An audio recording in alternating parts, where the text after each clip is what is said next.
That's pretty impressive for someone to be 10 years into CrossFit, never lift over 50% and PR by 10 pounds. So like anyone who's like, I need a certain weight to get stronger, it's like, nah, man, move well and you will lift more weight. Yeah, I mean, I'm looking down through this list. Plenty of back squat, deadlift, power snatch, front squat, back rack walking lunges. Like, we are going to get you stronger.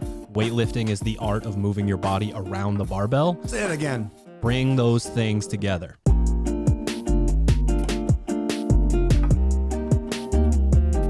Good morning.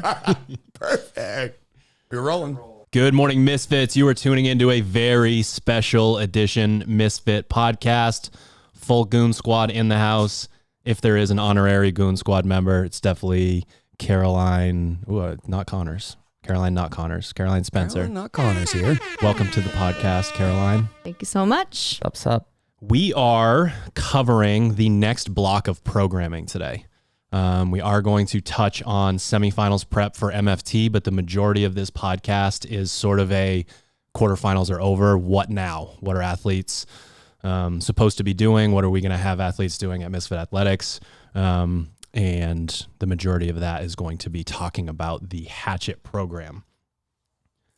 But before we do that, how's life? How's training? How's flying all over the place? How are you? I'm good. It's pretty good. It's been a really fun open so far. Well, now it's over, but pretty fun start to the season. My team's great. Their community over there is great. So kind of like the perfect scenario as far as like being out of my comfort zone in a new place for all that stuff. So this is the first time since I started CrossFit that I've ever done the open elsewhere. True. So, What was your travel? I know roughly what your travel was like, but because you had to go Maine to Chesapeake, right? Yep. 3 times in the last 3 weeks. Yep. So I went down Friday, came back Sunday for the first 2 weeks. And then the last one I flew out Thursday, came home Friday for quarterfinals camp. Flew out Thursday, came home Thursday. in the pretty gnarly snowstorm that prevented a bunch of campers from getting here. Oddly enough, that was the only week where I didn't get delayed anywhere. Imagine that. That's wild. Yeah. That's great. Anyways. So ladies and gentlemen, that was your preview to the upcoming interview with Caroline Spencer about how team stuff is going.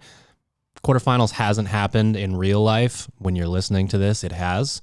So we're gonna have her back on and check in on all that good stuff after quarterfinals, leading up into more of the team training stuff. But we got a lot to talk about today. So Quite a few things. There's your preview.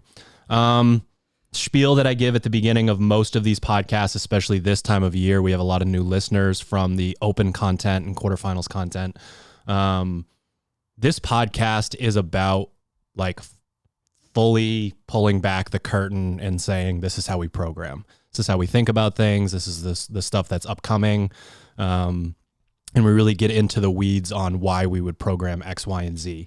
And I think it has a few uses. For newer athletes, it could just be like certain terminology that we use and what do certain things mean. For the OGs, a lot of times we get the feedback that it just sort of gets them excited again to have a bit of a change in their programming. And then the CrossFit nerds out there, we're nerding out on CrossFit. You know, whether you're a coach, whether you're a competitor, whether you're sort of outside looking in. These programming podcasts are the ones where we really get into the weeds. So the opening question is, Hatchet athletes are basically anybody who's participating in the open and quarterfinals as the bulk of their competitive season. That's over. What now? First thing I would, when I work with an athlete remotely as a remote coach, the first thing I'd say to them is like, you should give yourself a small break. Like most people work really, really hard. There's a lot of extreme focus that goes into this competitive part of the season. Give yourself a little bit of time to allow for a decompression, basically reflection on your season, but don't take too much time away from this advantage you have by getting a jump start on everybody else. Because one of the things that's really important here is that you really double down on the intensity and the focus that you have for your competitive season, and that can be very overwhelming. And if you kind of go back to back, that can be, not allow for that reflection part, which is a huge part of your athlete IQ and your growth, and just making sure that you're healthy and ready to rock when the season starts. but also you have this like golden opportunity ahead of you where you can get a leap on people who are essentially still competing in the current season. Whereas you're like, all right, I know the things that prevented me from advancing to my, goal stage this year. And now I can have a, 10 to 20 week head start on those athletes who are basically still doing this current season. Yeah, ultimately you're competing against the people whose seasons also just concluded, and you're kind of taking the approach of like, yeah, definitely we need some time off, especially if you're somebody who and this seems to be continuing to be more common, is that athletes who identify the fact that they're not currently semifinals level athletes and are willing to put in, say to themselves like, yeah, I've got like, I think I could do this in like 2 or 3 years or something like that. And obviously there's a limit to that time horizon that you can look down based on how frequently things seem to change in our sport. But so the taking the time off is important, because ultimately, like, if you have that longer time span goal, like, you're not going to be able to run your head into the ground 52 weeks a year straight up without taking a little bit of that time off. The other thing I'd say would add for those athletes is that one thing that I'll do, I have done in the past for athletes who compete in the open and quarterfinals and say themselves, I want to be better for next year, regardless of what that goal is to take a look at your effectively the scores from however many events there were over the past month, basically. So you've got 4 open tests and what will probably be, again, we're kind of in the past here, what will probably be 5 or 6 quarterfinals workouts. And I would say that those 9 or 10 tests should give you a pretty good example. And we talked about the open last week, and like, I personally thought it was a fairly well-rounded test, given that you could only do it in 4 events. And now just having more information as to like, why did I end up where I was on the leaderboard? What are my outlier workouts? Like, oh, it turns out it's all cardio-based stuff. It's all strength-related stuff. There's odds are you can probably pick out some of the commonalities, so that you know kind of what levers to pull going into this offseason. And I would argue that there are plenty of athletes that are willing to put the physical work into the gym every single season. They show up, they do their rowing intervals, they do their metcons, they do their lifting, but sometimes the like cerebral aspect of the sport isn't taking time to do that. And what you're talking about right now is you basically jump-starting your athlete IQ and saying, you know what, a big part of what's going to make the difference in this season is really like thinking through what has to happen this year for you to make that leap from where you are to where you want to be. And just historically speaking, with remote athletes, that's usually one of the sticking points, is like getting them to open up and really like dive deeper into that type of stuff. Because for a lot of people, there's either apprehension with how they pace things or how they train throughout the season, and they reflect upon it and they said this could have been better, that could have been better. And it's like, that's a good jump start to this like conversation of where you want to go for next season. But like, we need more of this. Like, as a coach, that's what I'm trying to evoke from the athlete. It's like, let's have more conversations like this, because this moves the needle. I know you're going to work really hard in the gym. I'm not really concerned about that. I want you to take the time to think about what could be better, and have some place where you can reference that when you're having one of those days where things aren't going well. Because training goes well like a third of the time, okay a third of the time, and third time kind of sucks because you feel like you're either falling behind, you're not keeping up with your goals or whatever you had intended for the pieces. And like along those lines too, if you're like an athlete, you don't just have 9 or 10 data points, right? You have an entire year's worth, whether that's you look at workouts and you say, okay, turns out I'm not very good at gymnastics or something like that. The high skilled gymnastics are holding me back. Then you have to, the question becomes like, why is that? And for a lot of athletes, like you said, most athletes don't have a problem going into the gym and working their ass off for 1, 2, 3, 4 hours a day.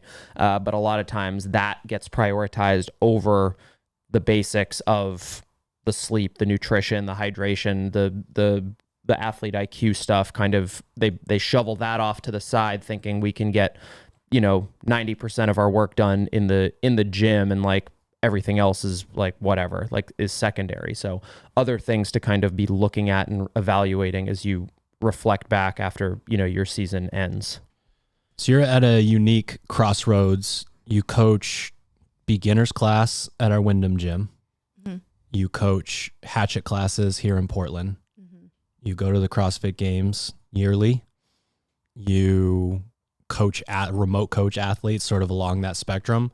So I think your perspective is just a little bit different from ours in the sense of like, how do you think about these things when quarterfinals gets lopped off and it's like, okay, now we have all the way back around to the open. How do you think about that? Yeah, so I think as a competitive athlete, you can fall into two different categories, like at the end of a competition season, whether that's the end of the open, the end of quarterfinals, semifinals, games, whatever. And I think a lot of it has to do with how long you've been in the sport, and whether you are somebody who's like, I want to either check this goal off my list and then great, I did it, move on, enjoy my life, do whatever. Or if you finish and you're like, okay, that's great, but I want more and I want to keep climbing that ladder. So if you are either way, whichever category you fall into, you're going to have like a flood of emotions at one point or another once the season ends. And that could be like you're stoked and ready to go and like jump head first into it. Or you could feel a little burnt out. You could feel like you need time to think about things. You need to decide what you want to do. But I think it's important to take time either way to evaluate the season, and reevaluate your goals and have that clear cut picture of what you want to do moving forward. And I think now is the prime time for somebody to have a coach. And if you are somebody who's on the fence, like this is a really good opportunity to have somebody on your side to talk you through that, to make sure like, hey, this is, is this what you want to do? How do you want to move forward? And help you come up with a plan. Especially if you're somebody who is a quarterfinals athlete, and that's where your season ends. You have so much time going into the next year. And that doesn't necessarily mean like, I need to get back to full volume next week. And, that's a really good way to burn yourself out. Yeah. And a lot of people don't realize that the first half of the year is when you stop doing most of the things that you're really good at and dig deeper into things that you need to do to meet your goals. So like, I know like Alexis didn't do muscle ups or really anything for a while, and she was just on machines. To exaggerate a tiny bit when she's like, I've done pull-ups once since the games. I'm like, that's not exactly true, but if she feels that way, then it's probably 3, 4, 5 times. Yeah, it's not many. It's not many. Don't get me wrong. She's right. being a little bit, facetious with that, but like she can hang on to a pull-up bar for a month. She has insane grip, and it's like, you know what, we need engine stuff. So I mean, it's sort of what you're talking about right now. And I remember like specifically like during the pandemic when we were kind of forced to not be in the gym, like what your training looked like was lots of running, lots of rowing, lots of C2 bike. And like, while that probably was a bit frustrating in the moment, you couldn't go and do the things that you wanted to do or you like normally like to do, because I know like you enjoy Metcons and workouts of that nature. I think it was tremendous for your growth. And even though it was sort of forced by the pandemic, like it became kind of a feature that I see going from the end of one season to the next, like you doing those things. And I'm sure that comes from a conversation you and Drew have had in the past about things that potentially held you back as an athlete. I think it would probably be interesting, for people listening, kind of like what you guys talked about after last season. Because like Drew just posted that thing and I saw you, Rue, posted about the coaches like notes and like seeing you move a sandbag, a 150 faster than Hunter and I move like a 70-pound sandbag, and being like, all right, like that's a clear change in your performance of something that, you figured out really well on the fly at the CrossFit Games when it was the ladder, but like being able to cycle that 150, I've never seen you move it like that. So I assume that was a big part of like identifying a weakness of yours and then making sure that wasn't a thing any longer. Yeah. And so my point really is just, it's really hard to make those, to make those decisions on your own and to determine what you actually need to focus on for X amount of time, and to have trust in somebody else that like it's a process, and that even though you may not be doing something for a short period of time, it doesn't mean that you're going to regress in that. Yeah. Thinking about it as doing nothing is like, that's counterproductive. Like you are doing something. You're taking the necessary time off to decompress so that you can take those, take one step back for 10 steps forward over the course of the year. Yeah. So I want to reiterate this program that we are talking about, the Hatchet program, that starts on March 27th, which is probably a weekish from when you're listening to this right now, is for every single person that is not advancing to Camera zoom in. age group, quarterfinals, semifinals, CrossFit Games. When your season ends, you go to Hatchet. And that includes semifinals athletes who do not make it to the CrossFit Games. We're gonna have a whole nother podcast for you, don't you worry. In about 10 weeks, we're gonna talk through that. So I just want to make sure that everybody knows that the way that we've developed this, that is exactly who it's for. And if you're thinking, what the fuck, how am I'm going to be following the same program as a semifinals athlete this summer, there are equipment and scaling modifications for every single workout. Strength sort of automatically scales itself with percentage work. The skill work has multiple options in it that we'll get into. But this is something that we really want to nudge athletes in a direction where they can get what we essentially consider a head start. Like, semifinals prep is very challenging. Semifinals itself, just in terms of what it does to you and the adrenaline dump and all that, it's a lot. And of course, that's what you're competing for. That's what you want to experience. But as an athlete on the fringes, you get a 10 to 20 week head start on those people in terms of base building and getting yourself to a place where phase 0, phase 1 and beyond is how you want it to go. So an exciting new change to the Hatchet program for these next 2 blocks is there's going to be a strength bias track, a conditioning bias track, and a balance track. So when you log in, you're going to see the website in a very similar way that you would before. You'll probably notice that there are more strength options. There are more, sort of accessory options in there. But then the instructions on how to attack the program will basically be built so that you can go in and for 10 weeks straight work on very specific things.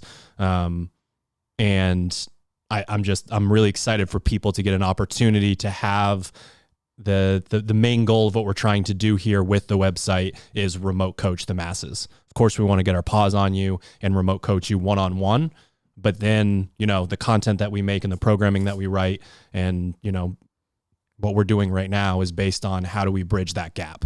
We don't want words, on a page just floating out there in the ether and hopefully you sort of understand it. So this idea of coming in with the strength bias, with the conditioning bias, with the balanced, sort of being in between, well-rounded type of program, you get an opportunity to see what we would do as remote coaches. We would go in, black this cell out, move this one over here. We think this session should be this, etc. Now, when you are choosing these things, taking a nod from what the 3 of them have just talked about and using actual data to make this decision, like, you might think that the strength bias program sounds really fun, and it probably will for, I don't know if you can tell me how long that excitement stayed with strength accessory, but I know that it didn't stay forever. Almost. Yeah. I mean, it was interesting enough. Like, it didn't seem, there was enough of a balance in there to where I wasn't just like, oh, fuck, I have to lift again. Yeah. And so I grew to enjoy it more than anything. Yeah. Good. So. I mean, But for those of you that don't need that, it sucks. also, I think there's an article on our site that Hunter wrote, like how strong you need to be at the CrossFit Games. Like, again, maybe that's not exactly applicable for every single person because, like, I'm not a CrossFit Games athlete. This maybe doesn't apply to me, but you can still read kind of up on like what the strength numbers are. No, there's some CrossFit Games athletes with like 250-pound thrusters this year, so maybe it's still that's what I'm saying. Maybe so it's like still you relevant. might realize quickly that like you think that's a huge gap in your your game, and you look and your numbers aren't as far away as you actually thought they might be, and that might kind of give you that nod you need to be like, all right, go to the conditioning track, join me. So that year-end evaluation where you think about how the different phases went for you throughout the year, how your peaking schedule went going up into quarterfinals, and how you actually did. And again, you're trying to find those outliers. You're trying to find like when I do this evaluation for an athlete, I'll do it for a new athlete coming in, or I'll do it for an athlete that needs to sort of see the information about them. I use the green, yellow, red system on Google Sheets and just, really try to find those spots that are like, whoa, that's something that this athlete really needs to focus on. Or sometimes it's the opposite, and this is this perceived weakness, but once we go in and categorize things, you're actually doing really well. You're yellow and green in these areas that you thought you might not necessarily be. Sometimes people just need the reminder that this is about fitness. So if you have this mental block about toes to bar or handstand walking, that's the most I think that's the most common thing at the like quarterfinal level, where it's just like, if only my X movement were better, I would have done significantly better. And it's like, maybe, but probably not. It's probably an overall fitness thing, unless there's one like just massive, like I've never done a muscle up before, but I've got a crazy engine. Like, I don't know what the scenario like that would be, but it's pretty uncommon that it's like a single movement. It's more likely an energy system or a kind of style of workout that really messes people up. Versus movement specific. I want people to pay really close attention to what happens over the course of the 10 weeks. That's a pretty long period of time for you to go in and improve. There's a really good chance that if you are able to tackle that in its entirety and follow one of these tracks, that you might need to nudge over to balanced in the next block. So we've got these 2 10-week blocks. I don't want you to say, I am going strength bias or conditioning bias from now until phase 0 all the way in August. I really want people to think about it from the perspective of, give yourself a chance to really pay attention to what you're trying to improve and improve on it, and then reevaluate once we get to that point. Yeah, when I work with an athlete and we have a long time span like that, one of the favorite things to do is to go back and be like, all right, when you started the phase, you set out with a couple of goals in mind. You just did the tests, you have information on how those tests went. You're going to get to some point in the phase and have a day where you're like, I really don't want to do X, Y, or Z. Maybe it's the double dumbbell overhead walking lunge or the rope climb work or the C2 bike intervals, whatever your weakness is. Go back to the day one where you wrote down your notes and read that like 10 times over. It's almost like Bart Simpson at the chalkboard, like writing it over and over again. It's like, if you go back there and you spend enough time reading that and rereading that and rereading that, you're going to remind yourself why you were picking this perceived weakness and why you're working on it. And that can a lot of times refocus the athlete when they're starting to get distracted by, oh, that looks fun over there, or someone asked me to jump into class, or this, that, and the other. It is a long time to stay focused, but if you can find a way to get linked back to why you decided to do it in the first place, oftentimes you can make sure that like the fire stays stoked the entire time, as opposed to kind of flaming out sort of halfway through the phase. You need to have those reminders. And if you don't have people around you who like, hey man, I know you don't need to do that back squat session, you need to come do these rowing intervals. If you don't have those people around you, you need to do it for yourself and have some sort of accountability, which is why Discord's so great, or having digital partners that who know who you are and how they, you operate, or if you're a lone wolf, like having some sort of checks and balance system so you can always reference that when you feel like you're starting to get into the, I don't feel like doing this anymore kind of vibe. One thing about the Misfit community that's been really cool over the last few years is us allowing you guys to accept responsibility for sort of going in and applying, your own touch to the workout itself. And then people sort of adopting these ideas that we're not sure whether you are going to or not. And to give examples, we used to try to trick you guys into doing Maffetone work by writing like 10 rounds, 10-minute bike, 1 push-up. And you're Gotcha. like, ooh, CrossFit workout. Nice. And that's one of those things where developing the culture, both with the things that we talk about and then the fact that you guys buy in and talk to each other about it on Discord, that took care of itself.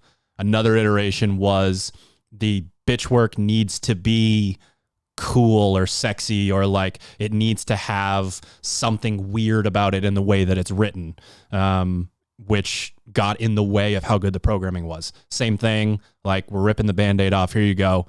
10 rounds of 500 meter row, rest 1 minute, something like that.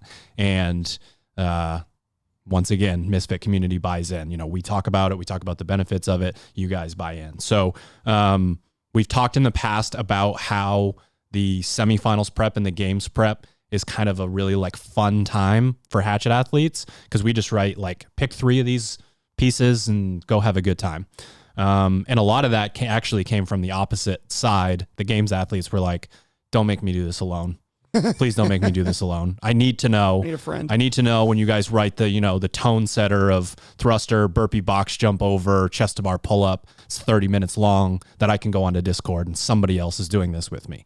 So how do we find the balance between those two things? we make sure that your strength and your skill and your accessory and certain nuances within conditioning are exactly what you need during the summer.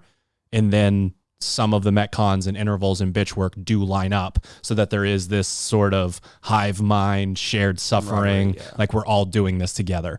And I think that's what people are really looking for within that anyways. You don't typically see somebody go on and be like, oof, that's 6x3. Let me tell you, that was something, huh? Like, what did you guys think about that? That fourth set, that was tough. We also don't know, like out in the community, this one of these workouts could be wheelhouse for somebody, and like that, so a games athlete can think they're really good at something and then get humbled by someone else who's like, actually, you know what? Ryan McKay is looking in the shadows, and he's over there at like a 121 doing 17K repeats on the C2 bike, and you thought you were good. Turns out you could be better because he's whooping your ass. So like that is valuable to the community. Is like the more people that comment and get together on there, the quicker we can realize like, oh, actually something that I thought was a strength still could use improvement. So I'm not, I can't just pat myself on the back and expect to keep going forward. Like kind of like a checks and balance almost. So now we're going to get into the specifics on the program. Basically my two favorite things are, it's kind of 1A and 1B, going to a gigantic whiteboard with a marker and asking other coaches questions and sort of filling in these crazy things. And then obviously going over into the spreadsheet and doing it. Caroline and I went in and looked at very specifically the strength and the skill work and went back and forth from what I talked about earlier is your unique perspective. And then I live in the sheets. That's what I do. That's my job. That's gross. Google Sheets. Yeah, Google Sheets.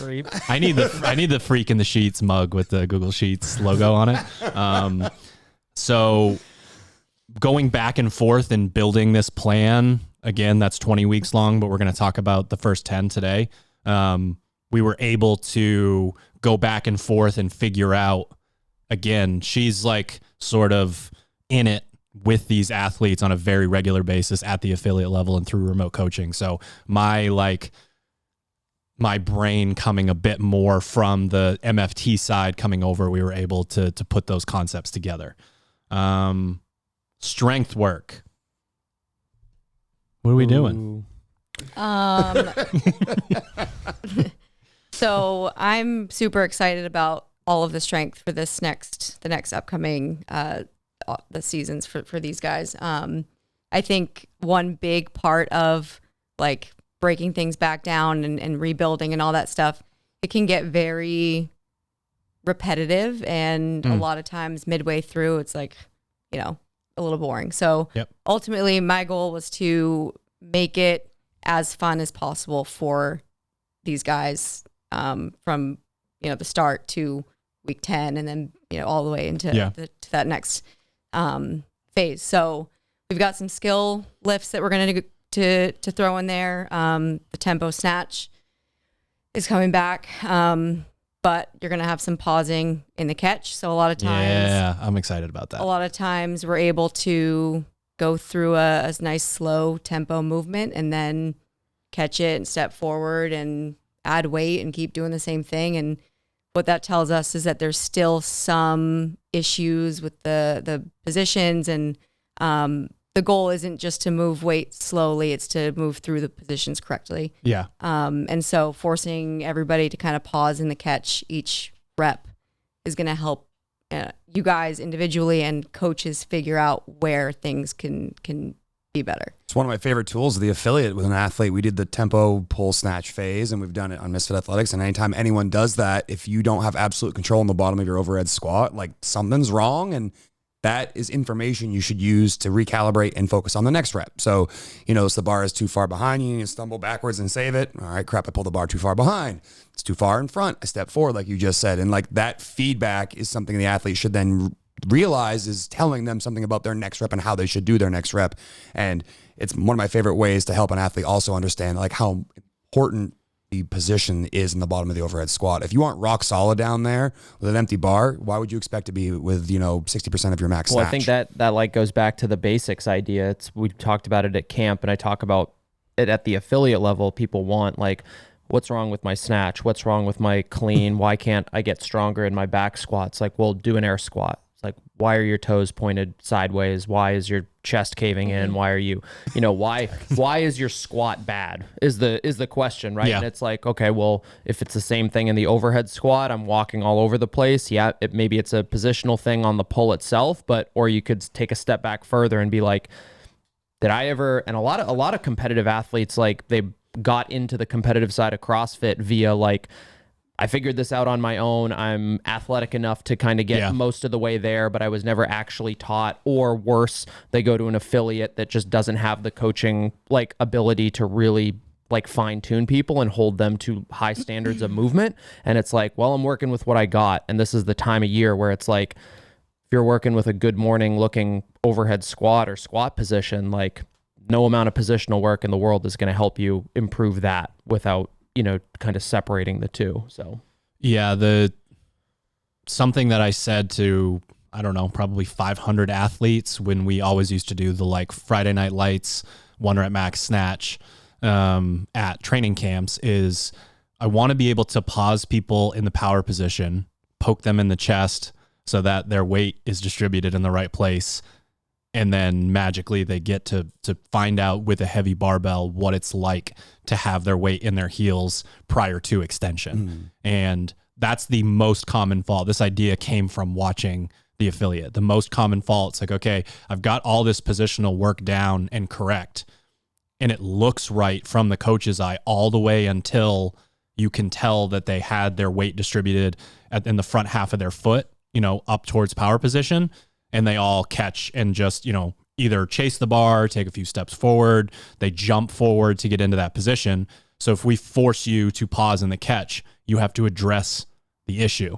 You have to go in and, like I've said in previous podcasts, giving athletes physical proof, like, okay, this is what we're looking for. You basically create a scenario where if they do it wrong, they don't do it. A lot of athletes are going to figure that out intuitively on their own. So being able to, sort of upgrade the tempo snatch and get to a position where where your weight is supposed to be distributed and how your feet are supposed to move, that's when you can make some real changes. I don't go too far in the weeds here, but this is something with percentage work attached to it, or is it just more of a by feel kind of vibe in the programming? So this is what I was just going to say too. There are like guidelines for percentages, with like, do not like never exceed 80% or anything like that. However, impressive. That is like the ceiling for the singles at the very end. And I, to be honest, wouldn't even touch that percentage. 80% would be for an unskilled athlete who makes a lot of changes over the course of, because it's not actually 80%. Right. Yeah. So as far as like the weights go, this is not a time to like look at somebody who posted on Discord and be like, oh, they did 135. I'm going to try to go a little bit heavier than them. Go lighter. I'm way more impressed with athletes who stay lighter and really focus on the movement itself, than get their ego involved and just continue to build up. Like, oh, I did a tempo snatch for 155 with a pause in the catch. One, I'm not going to believe you that it was actually tempo. Yeah, we don't fucking believe you. I don't care. I don't care at all. They might believe that it's tempo. Right. It's not. And this is also like a really good time to have somebody watch you or video it and watch back, because we've all been in a situation where we think we're doing one thing, and then you look back and you're like, oh, wow, that wasn't as low as I thought it was, or that wasn't as slow as I thought it was. So stay lighter and really try to, like, it should be painfully slow. And these reps aren't attached to like a running clock or anything like that. So you don't need to try to get them done in, a 30-second window or whatever. It's just like sets of 3 and then doubles and then singles. So take the time to go slow. And then you have the opportunity to like slowly build up a little bit as the weeks go on. But again, still, the priority shouldn't be weight. It should be the skill. So going slow, feeling the weight in your foot as you get from the floor to your knee, back to your hip. And if you don't understand what that means, like reach out to somebody or get yourself a coach YouTube channel. That can, get yourself a coach or go on to our YouTube channel. We've got a video of you and I snatching. That's very like extensive and talks a lot about that specifically. So go back to the library and kind of dig a little bit deeper if you're somebody that needs that information. going into a lifting session like that. What's funny here too is that like we did this, the affiliate. How much did you PR by after the tempo pull snatch? Was it 5 pounds, 10 pounds? What was it? 10, I think it was 10. 10 pounds was 10. the heaviest lift that you probably did the entire phase was like 155 pounds, maybe with a tempo pull snatch, which is probably, a correlate of around 45%. Like literally didn't do a snatch heavier than like 50% for an entire training phase and leaves the phase with a 10-pound PR lifetime for someone who does affiliate class and works out, I wouldn't say every day, but most days you work out, but you're working out for an hour 15 with your like accessory stuff. And this is, someone who's been training since, 2010, 11, somewhere around there. That's pretty impressive for someone to be 10 years into CrossFit, never lift over 50% and PR by 10 pounds. So like anyone who's like, I need a certain weight to get stronger. It's like, nah, man. Move well and you will lift more weight. Yeah, I mean, I'm looking down through this list. Plenty of back squat, deadlift, power snatch, front squat, back rack walking lunges. Like, we are going to get you stronger. Weightlifting is the art of moving your body around the barbell. Say it again. Bring those things together. All right. I'll let you talk a little bit about the back squat base building, but essentially we are taking you from sets of 12 last to one Texas method right? Just once. Just one set, right? In the next programming block. Yeah. Not much more to say other than you're getting ready for a Texas method, which if you're not familiar, 5x5, 5 rep max, 5x5, right? Yep. Weekly. Yeah. Yep. Weekly. Both weekly. Rinse and repeat weekly. So you get a chance to get under some high rep back squats starting at 12s, and working your way down through 6s, and going through that twice. To subscribe. And this is a really great opportunity for somebody who may not have like accurate strength numbers, or you're not quite sure what you're able to do here, to kind of go by feel a little bit on the first couple of weeks. And if like you breeze through 12 and you're like, I didn't feel like much, then the next week you'll have an opportunity to continue to build up. Yeah. But you'll get plenty of high rep squats there. True. Also hit depth. Yeah, please. Oh, For the love of God. Skill transfer. Just have some fun. Hit depth, don't low bar back squat, all that good stuff. Get in a position that It's actually looks a a lot question I like a got. front squat. At camp, someone asked me like, hey, I can lift more in a low bar than a high bar. And I said, does your clean look like a low bar back squat or a high bar back squat? And as soon as I said that, that person Yours? was like, oh, well, mine. Don't, Sorry. Hey, feel attacked. But as soon as I said that, that made sense to someone. So again, like Caroline just said, skill transfer matters here. So how you back squat does matter. Take, again, your ego out of it. Try to make your back squat look like the bottom of your clean or the bottom of your snatch, and you'll transfer that strength work to those lifts you're trying to get better at. Caroline probably didn't know this, but she was already writing the positional work for snatch and clean. My athletes and the, games athletes that reach out to me that are being coached by, any of our staff, reaching out and saying, ooh, I liked that. It's like the muse for me. That's like when I'm waiting the whole time. I'm just like lying awake at night, like, wow, that snatch complex was great. And I'm like, oh, thank goodness. Okay, we move on. So basically going back and forth and saying, okay, how did this compare to this one? Doing all of the positions in one session where we, sort of work down versus we do all of this position. And then the next session we change positions. So I don't know if you want to talk a little bit about the positional clean and jerk work, but basically you were already writing it for MFT without knowing it. So you had a lot of practice. Sweet.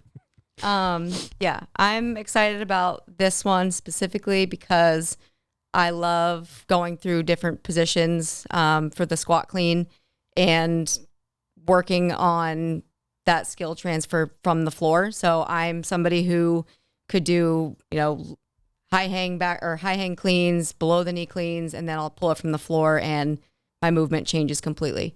So we've kind of integrated the different positions with pulling from the floor. So you're not just going from a bunch of sets from the hang to below the knee, and then your last couple of reps are from the ground.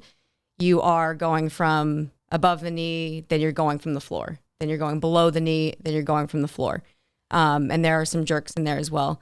And if you were around when we were doing like the Misfit clean complexes, that like barbell cardio type of thing, it's pretty similar to that, where you'll you're almost forced to stay a little bit on the lighter side early on because you have a lot of work to do in a timed window.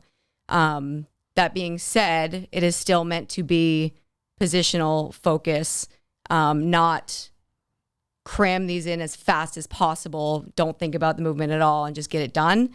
So even more important to stay a little bit on the lighter side. If week one you work up, I think it starts at like 60% or something. But if you start there and you're like, man, this doesn't feel great, I feel like I need to rush the movement even more to get it done, start even lighter. You'll still have opportunity to increase in weight and get better at it. But if you're somebody who really struggles with cleaning from the floor and replicating the sequence, take the time to like really feel out, okay, I'm going from above the knee. How does my weight feel as I come back to power position?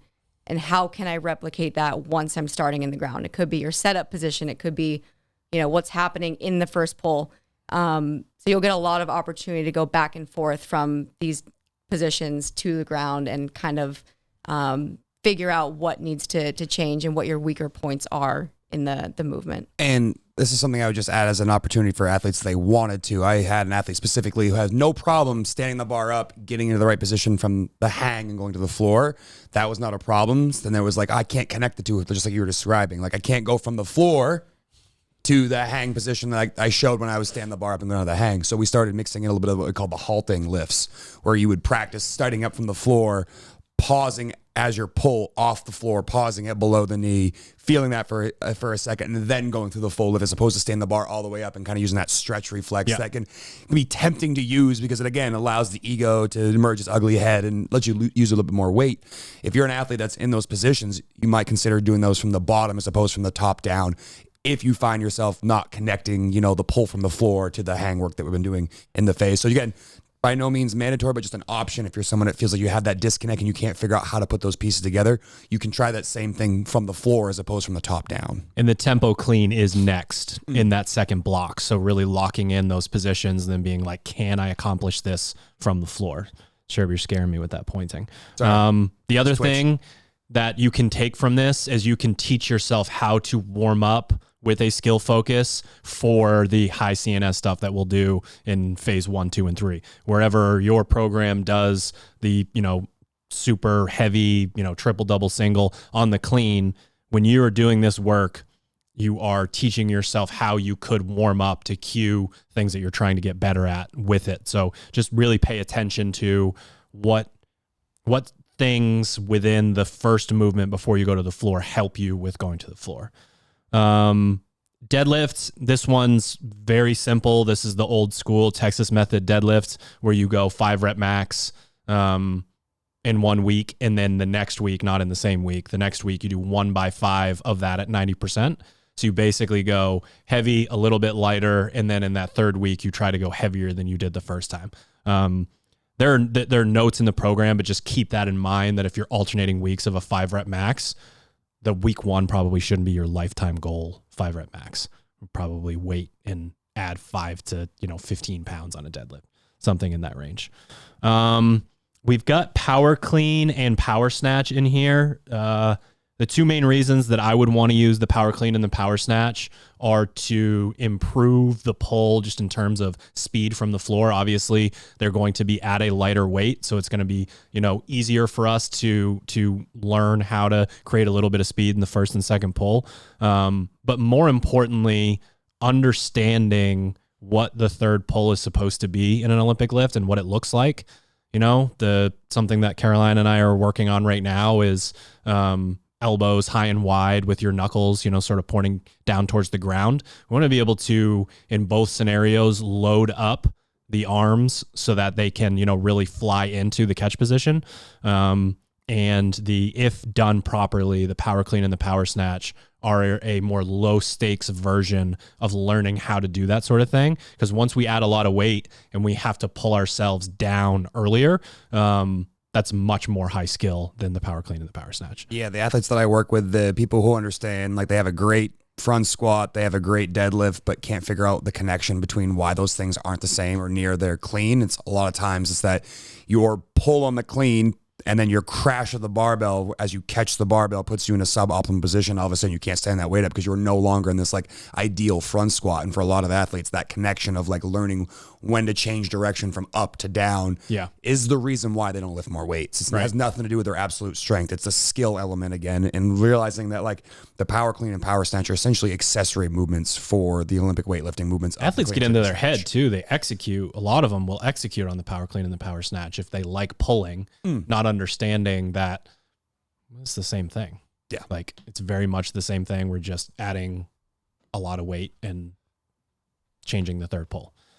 Anything on the power clean and power snatch?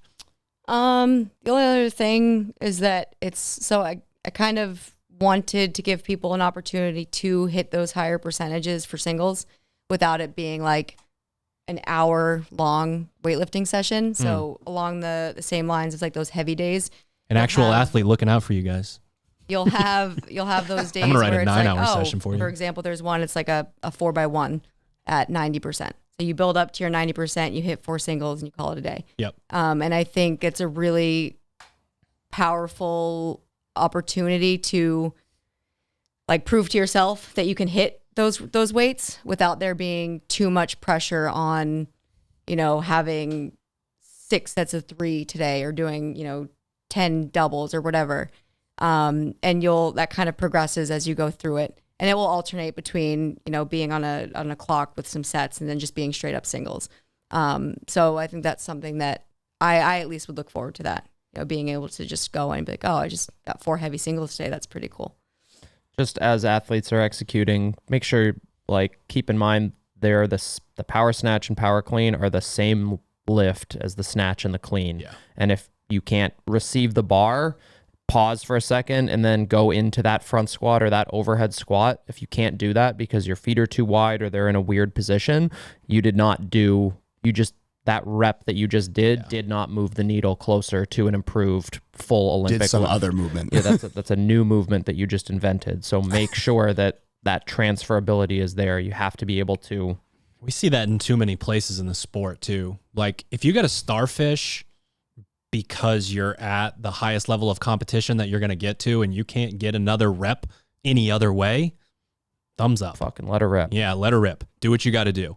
We talked about it a lot with the strict handstand push-up and the fact that we need to train this thing this way starting in the first hatchet block to get us ready for 2024. We need you pressing in this position. And if you got to do the crazy fucking upside down bench press, your head's going in a bunch of different directions to eke out the last rep, to get back to the double unders and the open workout, do what you got to do. But now is the time where if we see the starfish, it's like, here we go again. I'm just laughing because again, we have the athletes come to us for that same goal, try to make quarterfinals next year. And you come to a question about the handstand push-up and it's like a pull string on our back. It's like, do it the right way. And, we'll give more than just do it the right way. We'll kind of tell them what those things are. How to do it the right way, Yeah. But then they come back 6 months later, nothing's changed. And they're like, why am I not better at this? Pull string goes again. You got to do it the right way. Again, that's why these podcasts are so important and why we always talk about it, is because it matters so much how you are doing it, not just that you are doing it. Snatch Grip RDL. This is a Olympic weightlifting community favorite. All right, I'll do those. Athletes don't know what to do in a lot of scenarios. Not in a lot of scenarios because it's one scenario. A lot of athletes in the second pull in the snatch. And then there are too many fast twitch type athletes that rely on a bounce in any variation of a squat that once the bounce is caught, they better have some momentum and be high enough to continue that. And that is almost entirely hamstring strength. Like you are basically catching with your hamstrings. It'd be nice if it was just active the whole time. And of course I'm saying this, and the only squats I've ever done in my entire life were fucking full trampoline to 7/8, and then hopefully I can push my hips through. But when you don't have gotta cue up that the hamstrings, it's just really not going to translate. And the great thing about widening that grip is we really get the back involved. We really get the lats involved, and you can start to understand what those positions feel like. And the fact that is going to feel heavy if you have a lot of weight on the bar. So we're going to progress into scenarios where you do have more weight on the bar than you would in your snatch so that you can understand, yeah, I still can stand this up. I can stand it up under control. I can use my musculature. Where do you learn how to get back under your heels, right? Why not take some of the elements of the, snap your fingers and now you're snatching kind of thing out. The Snatch Grip RDL will allow you to practice that lat sweep and that active lat nature that you need to be able to get back to your heels when we're talking about your snatch positional work, where athletes are like, I'm always on my toes, I'm jumping forward, I'm jumping backwards. This is a session where you can focus on, going super maximal with the weight and also paying attention to where your weight is in your feet, because that matters so much, like we talked about in the intro here. Here's an opportunity where there's less confusion, there's less complex nature to the movement. And now you can focus on both feeling the right position in terms of where the weight is in your feet, while also getting much stronger in that pull that for a lot of athletes becomes the reason why they don't snatch more, is they get psyched out 1 inch off the floor. Oh, the lift's over, I can't do it. As opposed to being like, it's heavy and I don't care. And we are base building first, correct? We're tackling a decent amount of reps at a lower percentage and then moving forward. Is that right? Yes. Yeah. Yes. Yeah. So it will start like a 6x10 at, 50% or something like that. Don't underestimate how much this movement can do for you. It is a lot of reps early on. And I'll be honest, it sucks. Like it's hard. It's hard. But it's something that is so simple as well to help fix a really complicated movement. So the snatch is one of the most technical movements that you can do.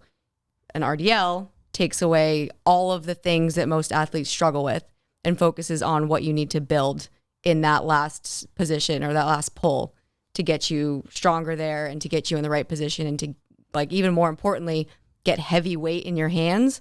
And like you mentioned earlier, like it's a lot of times people have that mental block where it's like you just feel it feels heavy as fuck off the floor and you just get out of your head. So spending a lot of time with the bar in your hands and building that position could be what somebody needs to have that bar taken from the floor and be like, wow, that doesn't feel as heavy compared to what I was Ronnie doing Coleman back in the day. 60 reps. Must be a bodybuilder. Earlier. I mean, the Snatch RDL and is like one of the few, what I would say is like snatch specific strength development exercises. Like we talk about snatching being a skill lift. Like you're not necessarily getting stronger while you snatch unless you have the proficiency. I thought you were talking about going to say the RDL. I'm like, damn, no, that's the point. Loading.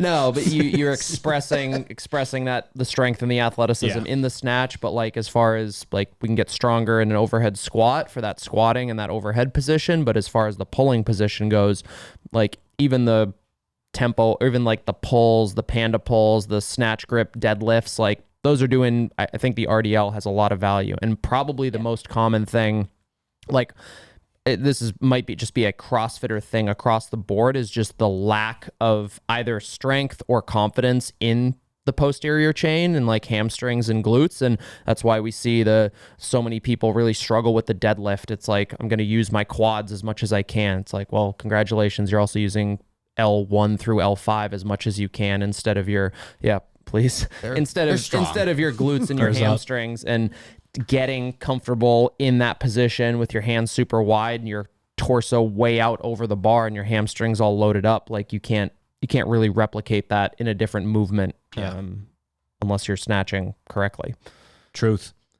We get some bench press for you, especially if you are on the strength track. The note is to press, you must press.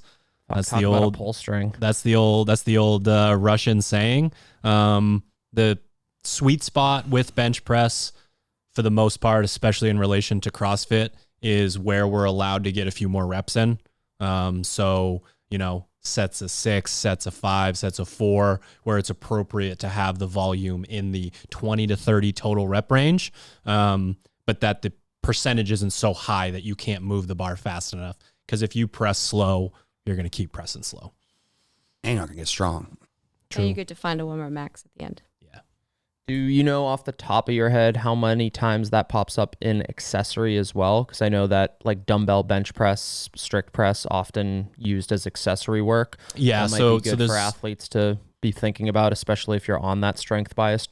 Yeah, so that stuff will be in the accessory, and a lot of what we like to do is, Sherp's got the degree, the $1 million degree that will tell me Can confirm. what it's called when you're bench pressing in the regular grip and then when you're in a neutral grip. But basically, we want to, if I'm doing flat bench with a barbell, I want to be doing dumbbell seated strict press to be able to get full rotation in the shoulder and make sure that I am staying healthy within range of motion through that entire plane. So we always try to make sure that unless there is pressing within a Metcon or an interval or something like that, that you have the ability to go in and maintain healthy shoulders and basically trade back and forth. So Pronation. thanks, bud. All right, here's your degree. I don't have it. That'll be I gotta pay that parking ticket first. $220,000. Thanks. I gotta pay that parking ticket first. I don't have it. Oh yeah, true. You got to choose the variation of the back rack walking lunges. This is like a careful what you wish for, but at least it's one of those scenarios where like Hunter wrote the EMOM and then didn't do it. You've done the 6x10 back rack lunges. I've done some lunges. I asked him if he came in. deflect. On Saturday, he showed up after everybody was gone. I asked him if he came in to do it, and he looked like he was going to punch me in the face. So, You mean just like it does every day? no. It's only like 3 or 4 days a week. So what do we got for back rack walking lunges? 6x10 with 2 minutes of rest. Yeah. That's Thank it. God it's not front rack. That's all I gotta say. So the 6x10 with 2 minutes of rest is like a lifting session where you have to be careful what you start with because one, you don't get a lot of rest. So I'm like 6x10 heavy as fuck lunges at the very beginning. 2 minutes of rest is not going to be enough for you to execute, well enough to continue to build each week. It'll turn into like a split squat as you step forward. You're not going to be doing them the right way. So you want to be careful where you start. It's kind of on a go by feel base. But what I would look at is, maybe think about where you would like to end roughly at the end of these 10 weeks and kind of backtrack, start there, knowing that you're either going to increase by 5 or 10 pounds each time. Adding 50 pounds to that session would be amazing. I don't even know what, like, if I would tell an athlete, like in week one, if you're going at it alone, like week one is entirely by feel. Because the problem is that you're going to you will be able to lunge more than you probably should to start. And your ceiling will be a little bit lower. You just won't be able to make that 5 to 10 pound jump every single week. You're also running. It's also going to fuck you You'll up. be fucked up. You're gonna be so fucked up. 6x10 lunges is going to fuck you up if you don't lunge frequently. And like, I'm talking like almost any weight. If your strength work runs interference on the rest of your training, it's not appropriate at all. Yeah. So That's a great way to think of it. that's why in certain scenarios when we're programming and you guys hit me with like a 200 GHD workout, if it's week one, I'm probably going to be like, all right, let's make sure that we get to this point, but we can't do this if it's semifinals prep, games prep, whatever. Like in a vacuum, it's totally fine. But with the totality of everything else, we got to, there's almost like a 2 or 3 week period with the lunges where you're just telling your body, hey, we're doing 60 a week. Lunging. We're doing 60 a week. We're going to get to the point where we're really making changes, but there's a GPP nature to just adding something like that in. And if you're unsure, like have no idea where to start at, hop on Discord and one of us will respond and ask you a couple of questions and what your strength is at, how you're comfortable or what you're comfortable with, and then give you at least like some sort of guideline to start. But again, you're doing 60 it's like a 15-minute window, it's like basically. 15 minutes. 12 to 15 minutes. You're doing 60 of those back rack lunges. So you want to set yourself up for success for these 10 weeks, making sure that you don't completely fuck yourself over on that first session. If I hadn't asked Sherb, because he did this before me, and if I didn't ask him what he started at, I would have gone. You actually did, didn't you? Wasn't your week one? It's like 155. I'm thinking all the way back. Your week one, you basically came in and you were like, "Oh no." Yeah. Yeah. I have because she was on a 4-phase plan of these lunges, not one block of programming. So it's like we're going places. So if you start at 200, I mean, even your progression started was pretty low and slow, and you kind of progressed. Yeah, I was gonna say, like, if you're like, okay, shut the fuck up, tell me what to do. It's like hatchet level athlete, like absolutely nothing wrong at like starting at like 135 for men, 95 for women, or like maybe at most that like 155, 105. But if you wake up the next day or 2 days later and you're like in a 5 out of 10 or higher soreness like range, like it was too heavy. Like you surpassed that kind of like overreaching and went towards. Started with 30% of my 1 rep max back squat on my back. Like that's exactly where I started, and was able to build because of that and not be super fucked up. Like I was still very sore for the first. I mean, I still get sore from these sessions, not as bad as it when I first started. But again, if you start too high, exactly what you said is going to happen, and what you said was going to happen. You're not going to keep getting better, and it's going to fuck up the rest of your training. Yeah. You can talk a little bit about the front squat, but I have to do my public service announcement, which I always do. This is not going to be a strength movement. This is not going to help you at all. If we put our, let's say, put your index finger on your throat. Check your pulse. Check your pulse right next to your larynx and unload the barbell. Hook that baby in. Get into this position where your elbows are above your head. Overextended position. You fall to the bottom. Little dog poop. You straighten back up on the way up. Dog poop. You're training your spine, maybe. Did I do it? Did I front squat it? Is that right? Did I just explain the perfect front squat? This is a skill movement. If there's no skill transfer, then what the fuck? And that includes being able to put the barbell over your head afterwards. If you're one of those athletes that is relying on the single finger grip for your front squats, and then you pop the bar up to your forehead level, slide your hands way out into a position, and you're up against a clock, or they made you do a ton of burpee box jump overs or something, and then you just fail because you can't do that, that is a problem. So we need skill transfer. I'll stop ranting. What are they doing for front squat? Well, still on that same note. Yeah, I got a rant too. List of rants. On that same note, when I think there was some, I don't know when it was, but there was a period of time where I was front squatting and really needed to make sure that I was able to stand it up and then jerk it. And typically not an issue when I clean and jerk. If I have a clean that's not great and my fingers come out and I'm like, it's in a shitty position here, it's going to be really hard for me, not only positionally to get it overhead, but like mentally I'm already like, fuck. So I spent whatever phase I was doing front squats with that like extra full grip. And that was the focus for me, was making sure that I was winding up, getting a lot of, that tension here and not letting myself go into the fingertips as I got tired and fatigued. And a lot of times that will happen when you lose your midline a little bit, or you get down in the bottom and you drive up and your chest drops and you have no choice but to kind of let go if you didn't spend enough time on your front rack.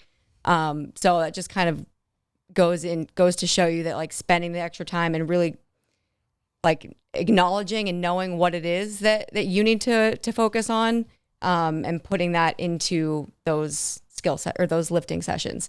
Not just like, oh, I'm going to load up and go heavy today and not really care where my front rack goes. So you'll, for the front squat, like specific wise, you're going to go from like sets of 6 down to 5 4s and then hitting some doubles, with increasing percentages. Anything more than like, for some people, anything more than one front squat turns out to be pretty shitty. But once you get past like that double or triple, that's usually where a lot of people start to see the differences in how they're moving in the bottom and on the way up. So like getting into their toes and not being able to hold their midline and stand up through their feet. So early on, kind of pinpoint for yourself, like take videos, watch your squatting, see what happens from rep 1 through 6, and try to like determine what it is that might be the focus for you, whether that's like, all right, I can see my hands are moving in every time I do a rep, or I'm dropping my chest every time I do a rep, and your angle starts to get slowly increases slowly over the set, and take those notes and watch every single week and see if you are improving on it, or if you're just neglecting those things that you need to really dial in. Again, like kind of taking a step back, ask the question, like, why is it that I don't put my whole hand around the bar? Is that just because that's not how I was taught? Or is it I physically can't get into this position? Saying to yourself, well, okay, I'm going to adjust in order to get into the position. That is a short-term solution. It's like, if your front squat looks like what Drew described, it's like, okay, there's about 48 different reasons that could be. It's like, are your ankles tight? Are your hips tight? Are your knees tight? Is your T-spine tight? Are your shoulders tight? Like, why can't you get into these positions? Yeah. And by just like the old K-Star quote, like, spend time in the position of restriction, that applies like during the session. Obviously, we're not saying like don't front squat until you can front squat perfectly, but there needs to be some sort of outside of the session addressing of like, why don't my shoulders get into this right position? Because there is a difference between like what is common and what's normal. A lot of people tend to think like, oh, it's pretty normal for people to not like be able to get in this front squat, or it's very common for people to not be able to get in this position, so it's fine. It's like, well, that might be common, but that doesn't mean it's normal, or that doesn't mean it's optimal. So just addressing like the underlying reason why you're not in the correct positions is I think like that's like the baseline. It's the same thing as the snatch. If you can't sit in the bottom of your head squat, exactly. You need to spend time in the bottom of your head squat. You want a front squat better, you need to sit in the bottom of a front squat with an empty barbell. Like, or floss your shoulders a couple say times for 21 a day, weeks, whatever you gotta do. I was doing twice a week, 7 minutes of sitting in the bottom of a front squat with a barbell. And like, I'll be honest, some days it was pretty humbling to sit there with a training bar in the front rack with the barbells by my eyebrows, or I'm choking myself out with a barbell. But if you want to make noticeable change in the motor patterns that you have, and you're so frustrated that you can't close the gap, what you just said is so important. You shouldn't fast forward through that part of the podcast. Like, put it on repeat 8 or 9 times and listen to how, like, all the things you just listed off. You know, I was kind of listening to Caroline talk, and it was honestly, tip my cap for like what I'm going to do at the end of this podcast, kind of my closing remarks. But like, how many different things you just talk about in the front squat, how many different things could go wrong or be changed or improved upon. And this is a CrossFit Games athlete literally listing off 85 things that could be addressed in a single front squat session.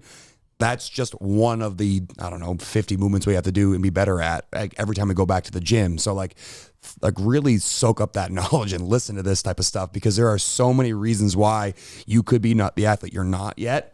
And it's because of things that you're not paying attention to. Like, oh, my torso angle dropped 3 degrees from rep 1 to rep 7. Or I noticed my knees cave in after rep 2. Or my fingers slide off the bar after 1 rep. These are all things you can now look at and analyze and be like, all right, why did that happen? And how can I make a plan so that doesn't happen next time?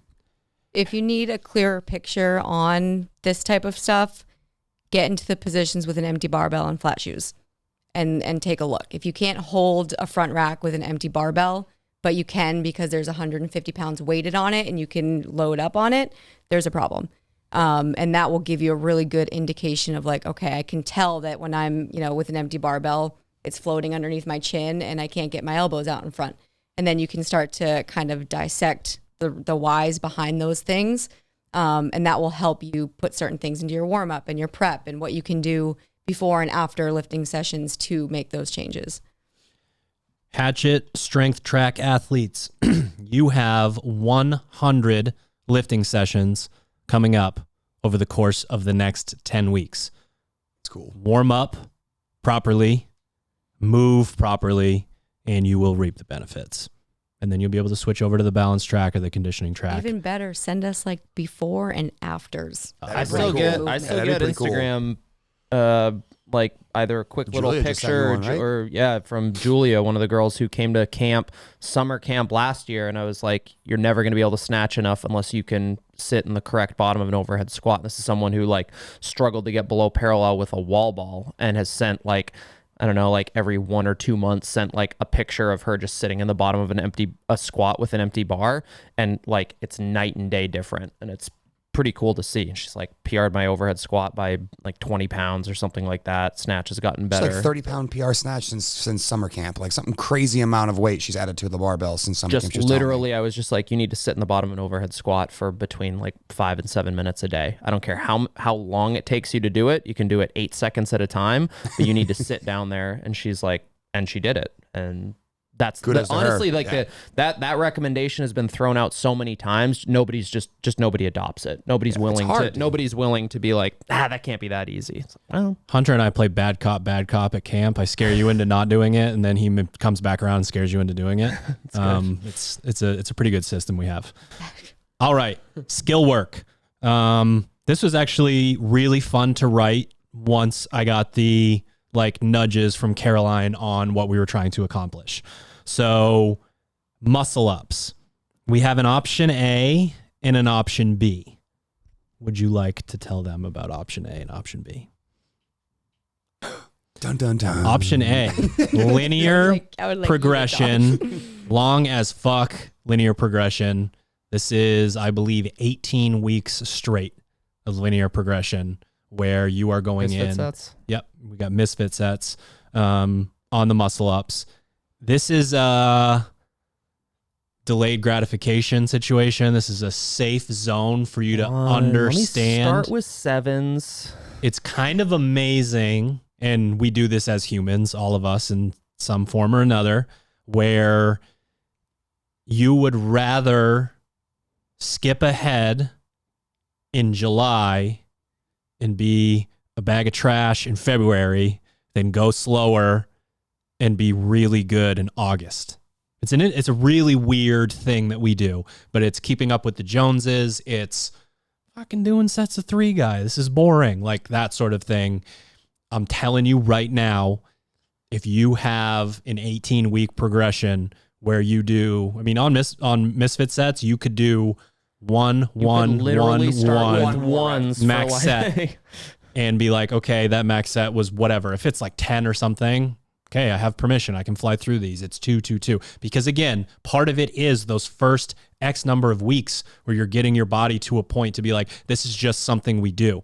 If your body ever gets to that point, that's when you go throw them into a Metcon and it becomes automatic. It's like, okay, great. You can do sets of 4 in a skill session. You row 100 meters and then you got to stand there and stare at the rings. Just see a flow chart. It's like, if it's easy, is it perfect? Is it not perfect?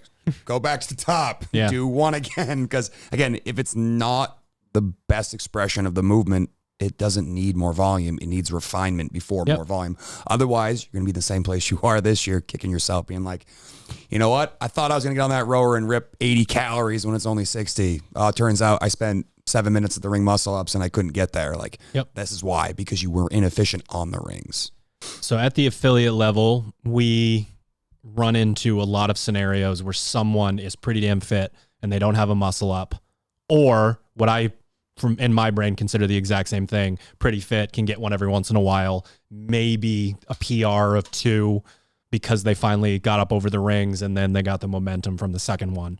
I don't want to say I don't care about getting someone their first muscle up, but I got to get you a set of 5. Like that's what the sport is. It's great that you're able to understand what it is and sort of, maybe in the moment, use the adrenaline and heave yourself up over, and maybe some crazy rock climbing maneuvers get you from a certain point in the muscle up to another point in the muscle up. But we need to teach people how to do these correctly. And they're too dynamic of a movement. We are literally hanging from high up in the air. Like, it's just not something where we can get you guys to do the type of halting positional work when we're not connected to the floor. So option B is a skill progression that takes you all the way from, starting 1 week from now to phase 0, after the CrossFit Games. And this is something that I've been working on with athletes at the affiliate level and then sort of transferred it over to camp recently, a quarterfinals prep camp, to help people. And it will feel pretty repetitive. And that's typically where I do lose people. Like in my mind, I'm trying to convince the best athletes in the world to like put their head down and work forever on these things. So when an athlete comes to me that's excited post open and I'm like, all right, I need you to do ring hold EMOMs for 8 weeks. They're like, fuck did you just say to me? I'm like, yeah, you gotta get comfortable on the rings. If you're not good at push-ups, we're gonna add some push-ups in. Like that's how we're gonna get better at this. And I usually lose them in 3 or 4 weeks, but you get the athletes that you don't lose, and then they make these great progressions, and that's how you can build a culture And, you know, another thing where maybe I haven't put this on the blog in the past because I didn't think people would execute on it. We touched on that at the beginning. Let's put it out there. Let's give people the opportunity to get their, you know, first muscle up into that set of 5, as opposed to, you know, you got to come to Misfit Gym Portland and tug on someone's shirt to get this. What you just described is like that snap of the fingers everyone thinks that happens overnight. Like, you know, that person couldn't do it. You snap your fingers and now they can do it. The people that are doing the snap of the fingers, that's actually a really slow process where they're doing this. And what I was thinking of as you're talking is like kung fu movies where the person wants to go and be like a kung fu master, save their village. And it's like, oh, actually, you're going to carry pails of water to be strong enough to do now these he's moves. speaking my fucking language. So like, I'm like, you know, watching someone carry, you know, buckets of water up a hill for hours and hours. And then like, you know, they have this long staff, they're hitting a bell. It's like, how does this translate to being able to save my village down the road? But like what those people there are trying to bestow on the people who are looking to be the athlete or, you know, the kung fu master is like, you need these requisite things to be in place and really, really well done before you can expect to have the capacity that like someone like Caroline would or a kung fu master would have being able to save his village. He had to do all those hours of fucking ringing bells and carrying buckets of water before. If you don't know what he's talking about, you guys got to watch some more movies. I'm just throwing that out there. 36 Chambers of Shaolin, great movie. When you think about it, you can either continue to do what you're doing for 8 weeks and end up doing a muscle up if you're lucky, or you can do more work to build the skill, to build the strength, to build the positions in 8 weeks, jump up on the rings and have a few, not only reps, but really good reps. And one thing that I noticed, Drew was working with somebody in the affiliate, and I was just, for the most part, I happened to be like off to the side during those sessions. And it was exactly that, like working on just the kip on the rings, building strength in the top of a ring hold, doing dip holds, doing ring dips, doing just this is also someone who's strong too, yeah, right? And like very fit, very strong athlete who spent a lot of time and just she swinging from the rings. Committed to that. She still does it. And then not only did I watch her go up to the rings and do a muscle up, it was probably the best muscle up that I've seen her do. Yeah. And it was just like, where did that come from? And she's still building, you know, rep after rep. But if you're somebody who jumps up to the rings and you're like, well, I can do a muscle up and I can do consistent singles over and over again, why can't you string them together? It's probably because the movement isn't dialed in the way that it's supposed to be and you're not moving the way that you should be to be efficient on the rings.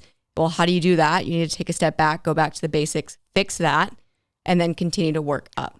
So it's that line between staying where you're at because you've got an ego and you don't want to be that person that takes a step back in front of everybody else, or you can put your ego aside, do all the work that nobody else wants to do, and continue to progressively surpass. Get the results no one else is going to get. Right, exactly. Gymnastics are very much like, they're a little tricky because like with weightlifting, you have percentages, right? You go in, you finally snatch 225. You're not going to go in tomorrow and snatch 225. You're not going to only snatch 225 for the rest of your life, right? You're going to snatch 135 and 155, 165, and you're going to work on these lighter percentages with a muscle up. For example, like the one muscle up, it's like, well, what's the difference between no muscle ups and one muscle up? And it's all the skill work that happens in between that we're talking about. Just anti-gravity chamber with some rings in it. You set the pressure. Got one? Yeah. Okay. Yeah. That will be in the off-season number 2. All right. Handstand walking. The majority of people that need to work on handstand walking do not do it enough. You could do this 17 times a week and be fine. Yeah. They don't do it enough. And they don't do it in a thoughtful way where they can go from being one of those people that like had a party trick at the affiliate level, got more into CrossFit, and now every time this comes up under fatigue, if we're running interference, either with making you breathe super heavy or there's something else, you know, your midline is trashed or your shoulders are trashed, you need to work on this in a thoughtful progression. And it's just good old fashioned linear progression where you're taking you from really, really manageable, sort of sets and distances to what we think is appropriate for you, sort of checking in on where that skill should be by the end of this. So handstand walking, once you get the skill, is really an exercise in volume and practice more than anything else. Toes to bar. Toes to bar are an interesting movement to. All right, I'm in. He's back. Hunter's back. We got him back. On the program. Hunter's back. Back on the program. Well, so let's use you as an example. Nah. You are going to do your 6 big sets. Is that how it's listed? Is it 6 big sets? Is it 6 even Just sets? A set. 6 sets, 2 minutes rest. You have 18 weeks to set a goal for what you want to be able to do 6 sets with. And they are even all the way across. So you got to be able to 2 minutes rest. So 6, just like the lunges? Yeah. If you practice this all summer, what would you want your party trick to be at the end? Your final one where you've done it in the shadows in your basement. How many weeks do I have? 18. 18? Fuck. Yeah. 2 minutes of rest after each set. 40. I mean, it would probably be like, it would... 25? I was gonna say 25, maybe 30. I don't think 30 is probably You a heard it reach. here I could first, do folks. I could do 6 by 20 I think I could do 6 by 20. It'd probably be 25 to 30. Yeah.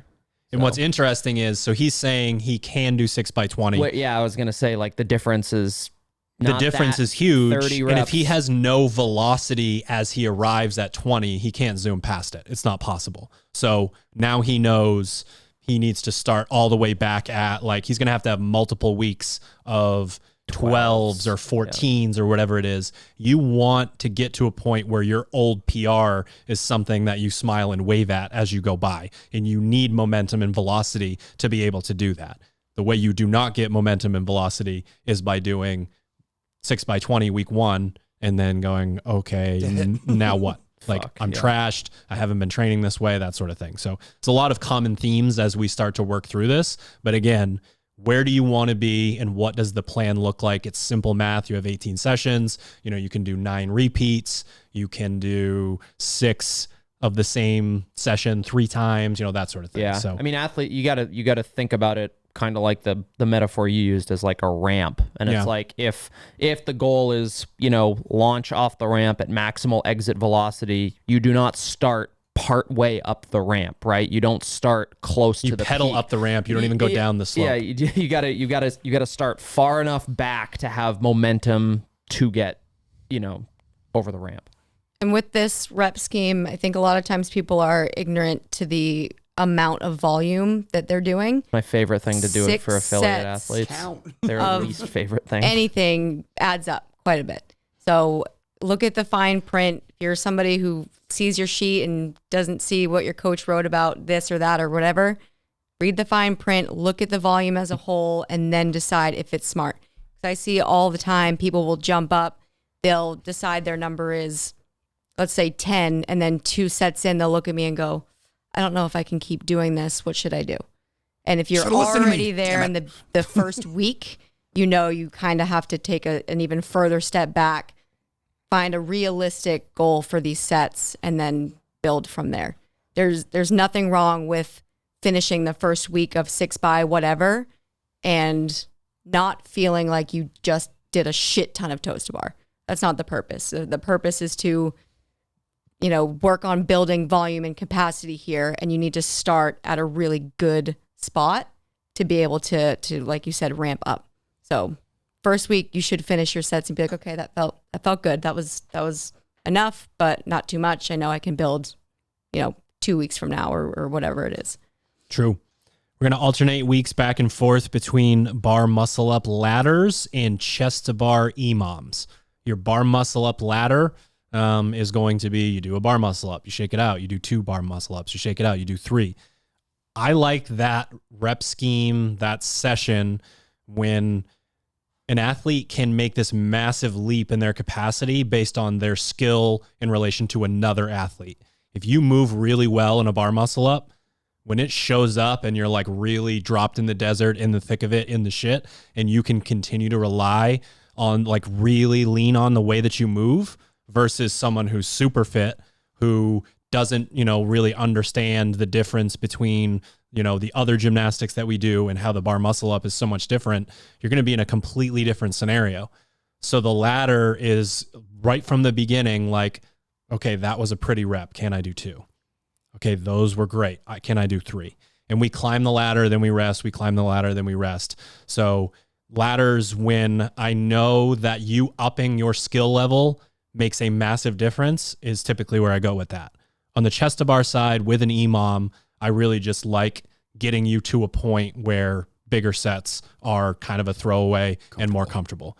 Man, they're a great programming tool because of like the fact that so many athletes now can just breeze through them.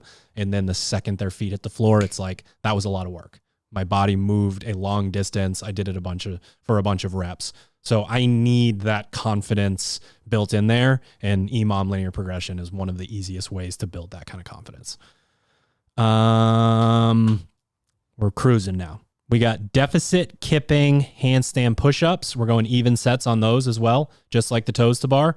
The handstand push-up, the kipping handstand push-up, easy thing to scale down to if that's something that you're still working on, but the capacity within that is being left behind in certain ways within the sport. So I want athletes to understand that we have time to work on linear progression with these deficit sets.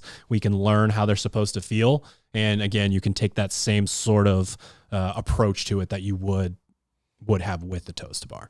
Yeah, and it matters so much in that movement specifically because it's one of CrossFit's favorite interference movements. They're going to put that movement with something else that is extremely interfering with your ability to do handstand push-ups, and they're going to test you, whether that's your midline or somehow it's your shoulders. Sometimes it's, wall walks ahead of it. Those type of things tend to get paired with handstand push-ups. So, similar to the way the muscle up kind of tests your capacity and how well can you move under fatigue, you're going to get a lot of interference when you see that movement typically come up in competition. So you want to know that thing is dialed in and as perfect as possible, because again, so much time is wasted in that movement if you don't move efficiently. And it doesn't matter in your first set. It matters when you come back around to it the second, the third, the fourth time. And that's where athletes really get in trouble. And it was just put on blast with, the strict handstand push-up, for example, in the open workout. Like there are people who kicked up, did a solid set of handstand push-ups to start, and then we're like, uh-oh.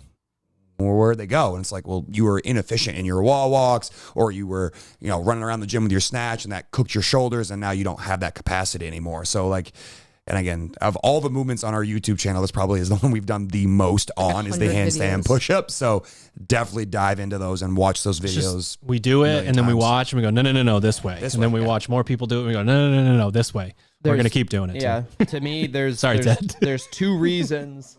There's two reasons your handstand push-ups aren't where you want them to be. You're either shoulder and thoracic mobility sucks, which is a pretty common one. People struggle with getting there, same person who's going to walk around the gym with a snatch, same person who really hates that split jerk because they can't get themselves right under the bar is the same person who's lacking in some mobility in their shoulder girdle. Or you have no midline control. You have no concept of where your body needs to go when it's inverted. And these kind of sessions with the low intensity are like perfect opportunities to work on it. If you find yourself pressing off the wall, you always kick yourself off the wall, like odds are it's one of those two things. If you can't stand up straight and put your arms directly over your head without leaning back to do it, like you're missing range in way harder than it has to be too. Like you're fighting against yourself the entire time in that movement.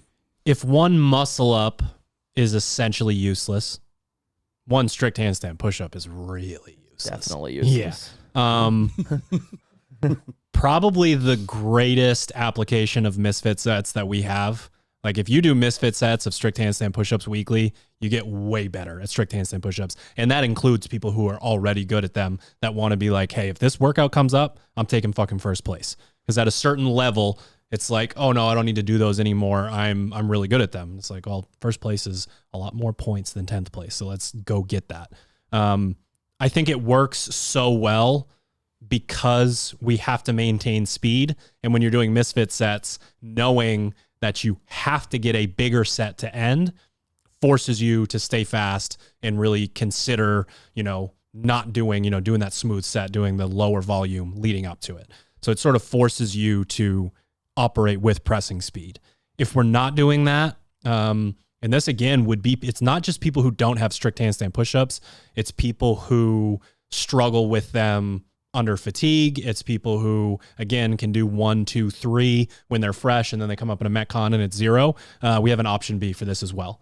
We've got strict handstand push-up skill and capacity building, and it's just getting you into positions. We're doing some push-ups. We're doing some handstand holds. We're working through different things so that you can get yourself to the point where you can enter the off-season once the semifinals and games athletes join in a spot where you can actually, do them in a Metcon. As far as the handstand hold stuff goes, just like a PSA, because I see it all the time in like things like warm-ups and the affiliate and all that stuff. Do your handstand hold correctly. Your butt shouldn't be resting on the wall. You shouldn't have your rib cage flared open. Really think about why you're doing it, and that might help. Like pressing into the floor, trying to stay stacked with the shoulders, trying to keep your midline engaged, all of that stuff you can apply within a handstand hold that you can transfer over to the handstand push-up in any variation. And even though I think it's, dependent on where you're at, and you get to kind of choose the time frame within a certain window. If you're pushing for like a 30-second hold each time, in the last 10 seconds you're, in a banana position, your butt's on the wall the whole time, it's not going to do you much good. So go maybe, 5 seconds less, 10 seconds less, hold a stable position. If you do it correctly, you're going to feel it the way that it should. It's going to feel challenging. If you're lazy, and you're relying on the wall to kind of hold you up, and you're getting in an already compromised position that you probably already get into with the handstand push-up, you're just reinforcing that same position you're trying to get out of. So, think about those little things. And I know it's kind of like a broken record at this point. We keep saying that over and over again, but you get the overall big picture with everything that we're doing in the off season.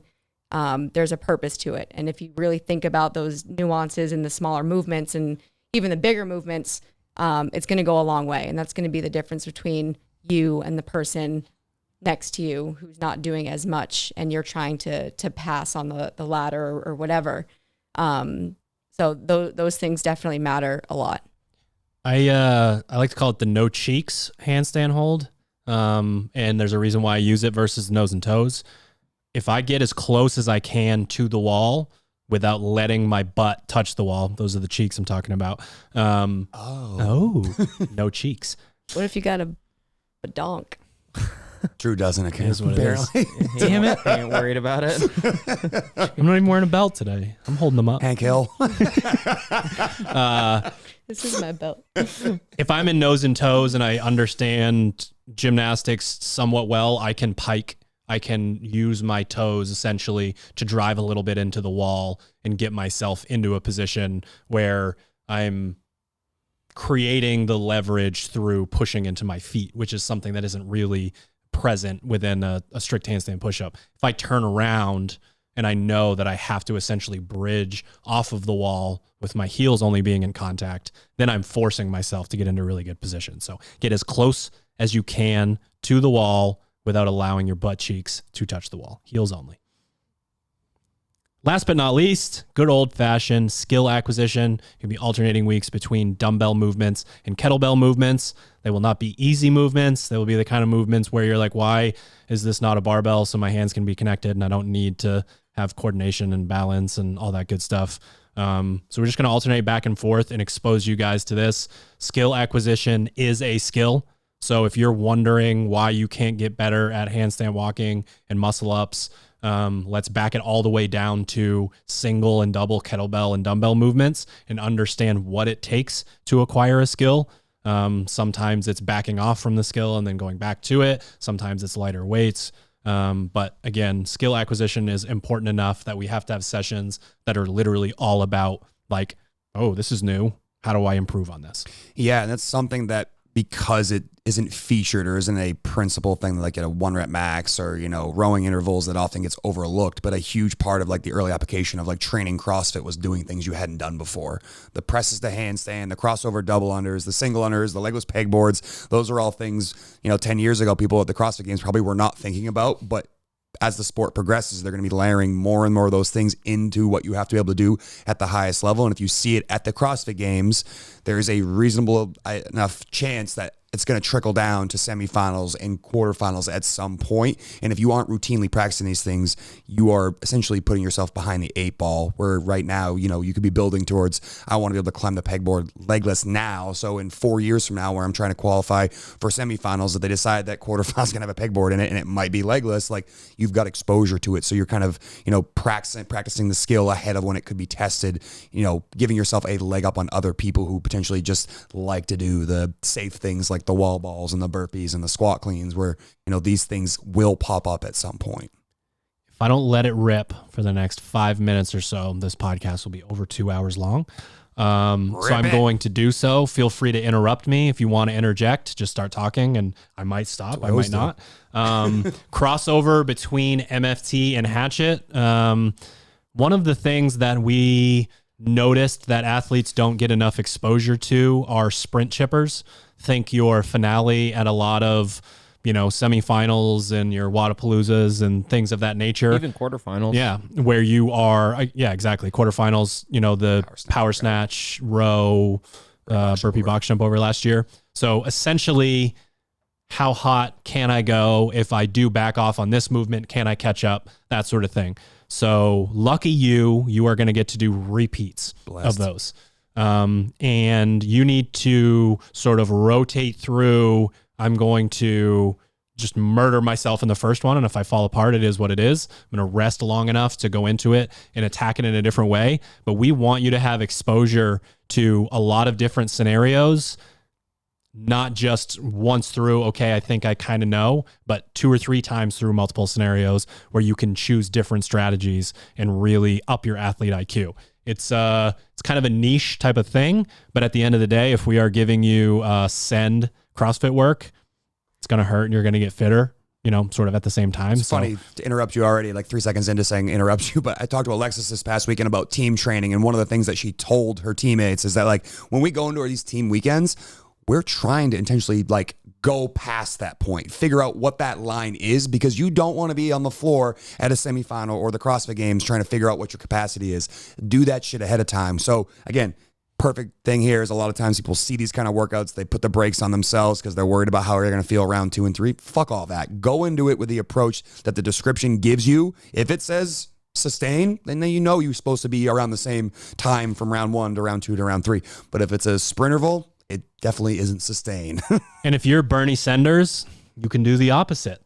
You can go in and row at a more casual pace and see if you can do the muscle ups and then the shoulder to overhead unbroken. Yeah. But make an omelet, break some eggs, all that good stuff. All right. MFT athletes.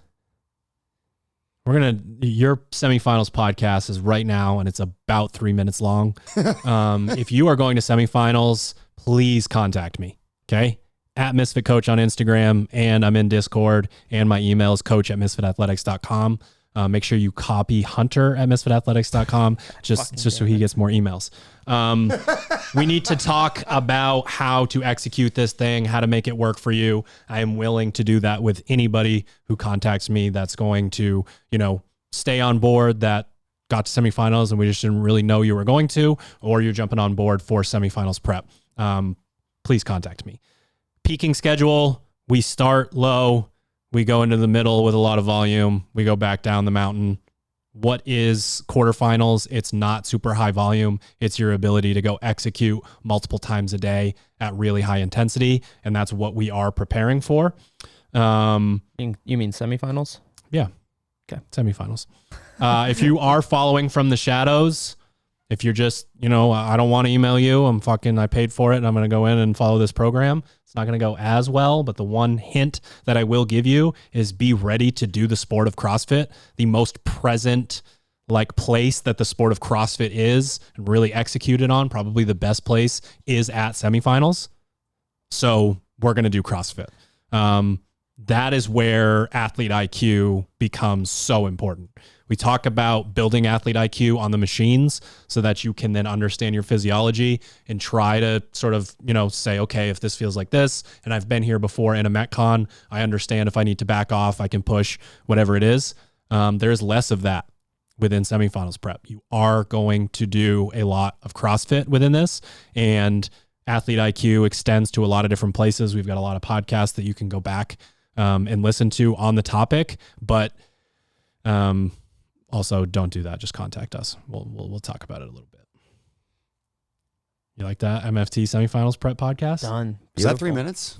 Time that out? Not even. I think it was less than 3 Crushed minutes. All right. Final thoughts. Who's going first? I'll go. I think that especially for hatchet athletes, the kind of what I said at the beginning, the idea of like doing the things correctly is your fast track to progress. It used to be the case from like, 2008 to 2012-ish, where it's like Glory days. It was less, where there were more athletes competing at high levels that moved poorly than the unicorns who was like, wow, that person used to Olympic weightlift and look at how great that snatch and clean looks. It is now flip-flopped, fortunately, where it's pretty uncommon where you see anybody at a reasonably high level who moves like dog shit. So my kind of incentive to you is to spend the time addressing like the foundational issues, not just I'm lacking capacity in X, Y, or Z.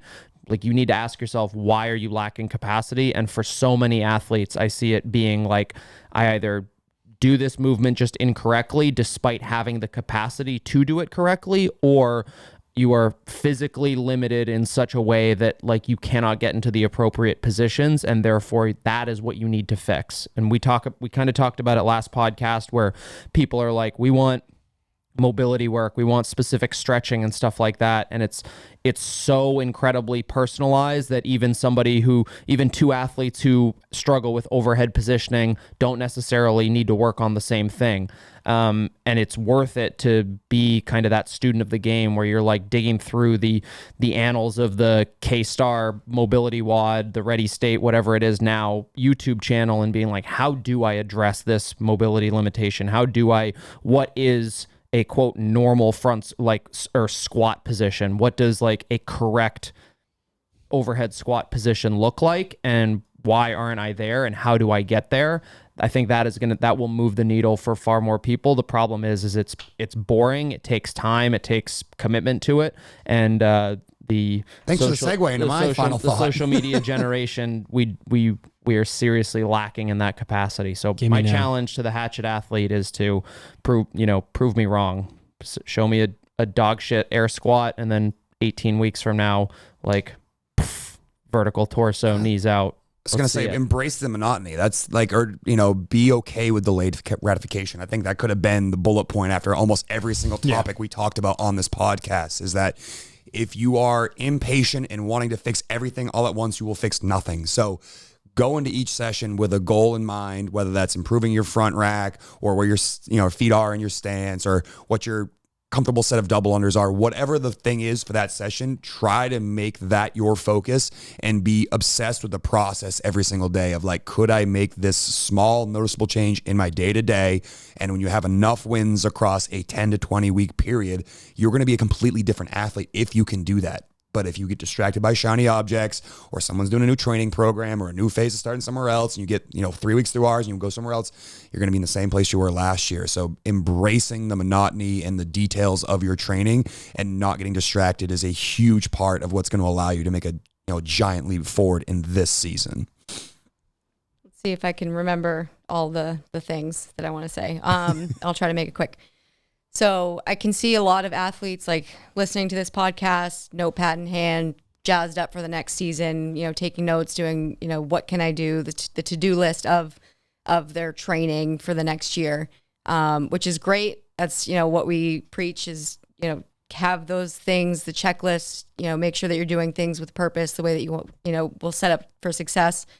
It's also really easy to become overwhelmed if you're not realistic with what you can accomplish in a training day. Most of us don't have the luxury of spending 9 hours in a gym, being able to warm up, cool down, eat in between, and then repeat every single day, go home and have a good night's sleep without any outside stressors. So don't just, look at what we've said and try to replicate that. Make sure that you find a way that it's going to work for you. find what's important for you and what you can realistically accomplish and put that into practice. You don't need to go all or nothing if it's going to set you up for failure in the long run. So have those conversations with yourself, look at it as a whole and be like, okay, what can I do out of this? What can I prioritize to make my training successful? And every once in a while, ask yourself, why am I doing this? Why do I want to go to quarter or semifinals? Why do I want to go to the games? Why do I want to do better in quarterfinals or the open? Because a lot of times we'll go through a couple, years after years, and then randomly somebody will ask, why do you want to compete? And then it's like, oh, I've never thought about it. You need to know that. And that could be a really good building block for you as far as like motivation goes and like being able to make the tough decisions on prioritizing, one thing over another. And then lastly, use the community. You get on Discord if you're not. Paige, I love you so much, but we could have a conversation by ourselves in a text message. I like, and I know she likes seeing other people post their scores and, having people to compare to. And even if you don't think that you executed a workout perfectly, like if you voice that and you could get feedback as to what you could do better or what you need to improve on or whether you should have modified or scaled or whatever. So it's not only benefiting the other athletes that post seeing you crush scores, but it's also benefiting everybody if you have something that you need to work on or improve, because we can give you that sort of feedback. So utilize all of those platforms as much as you can, because we certainly like seeing you guys post and having other athletes to work from. How many athletes signed up for the Open? Total? Yeah. I think 330,000. 329, yeah, 330. How many athletes go to semifinals and beyond? Less than 200. All divisions. Yeah. Small number. Less than 400 for sure. 60 So per. isn't the game something What's like the math on that? Anyone know? Not What's a whole lot. 200 divided by 300,000? Tiny. Toit. The number, yeah, he's gonna hook it up right now. We'll say 500 total. 330,000 is less than 1%. So it's less than 1%. 0.15%. Yeah, 15 way less than 1%. This program is written for the 99.9% basically. And it's really cool because you guys are the reason why we are putting so many eggs into this basket. There was a time at Misfit Athletics where it was like, why aren't all of the individual athletes following the exact program that they should be and executing on it? And then we got in this room and we just pushed Hatchet and we pushed it and we pushed it. And you guys responded with building the Hatchet community and having most of the athletes at Misfit Athletics following this program. So on our end, the motivation to come in and step this up and get it to a point where we have a full season plan for you specifically. It's just exciting. It's just like it's a hat tip once again to the community of coming in and taking responsibility for their own fitness. I was saying this podcast that we want to sort of do half of the work by presenting this plan and this content, but we need you guys to come to that 50% as well. I feel like the Hatchet community got there before we did. We're like, okay, I mean, this is the mass. This is the 99.9%. So we got to do the extra work to go in and make a really awesome plan for the majority of people. Yeah, if you want to know how much we believe in this program, think about how much time we just spent on this topic of this. This is the longest programming podcast that we've done. The longest ever. Yeah. Yeah. So I think my final thoughts are thanks, and I'm excited. Yeah, definitely excited about it. Damn. Did we do it? We did it. All right, ladies and gents, thank you for tuning into another episode of the Misfit Podcast, and thank you to our show sponsors. You can head to properfuel.co, use the code word Misfit to save on hydration, pre- and post-workout supplements. Sharpentheaxeco.com, use the code word Carol. You save some money on some great gear. She gets some more money to go to the semifinals and CrossFit games. Last but not least, teammisfit.com for all your affiliate programming needs, misfitathletics.com for this program that we're talking about that starts on March 27th. You can get a 2-week free trial for free That's it. See you next week.